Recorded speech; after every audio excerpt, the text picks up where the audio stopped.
Are you telling me that a person in your client's shoes couldn't understand you can't commit perjury in a court proceeding in order to take somebody's children away? Of course not, Your Honor. Of course not. Then isn't the case over then? And the case is over. Because Costanich is distinguishable in my view. How in the world Costanich deals with a secondary care, foster care? That's a whole strange thing. It's not a person's real child. even if Costanich And is... guardian's the same thing. Even if Costanich is distinguishable, there is... Thus far, we have not been presented with any clearly established right that tells us that what our clients did, which is remove the children pursuant to a court order. No, but what they're accused of doing and what the issue is here is committing perjury in a court to take away someone's children. And you just said that's obviously not okay to do. According to our moral compass and our ethical guidelines, but what we're here to decide is the constitutionality of it, and we look to the courts. You mean due process is somehow consistent with a government official introducing perjured testimony and false? How is that consistent?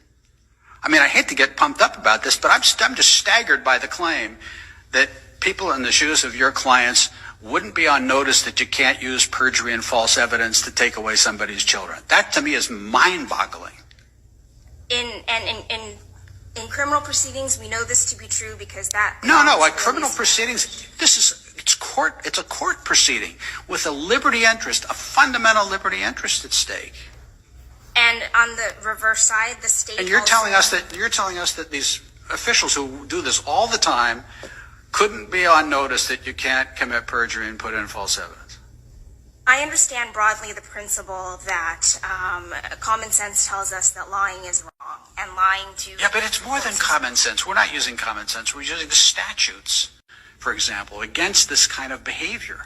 I was not presented, I have not been seen any federal law, case law, or law that tells me that in this situation that we were faced in, which is what we have to look at. Say your clients hired 6 people to be actors and to go into court and say, we're neighbors and we saw all this terrible stuff. And then your clients presented those witnesses in court.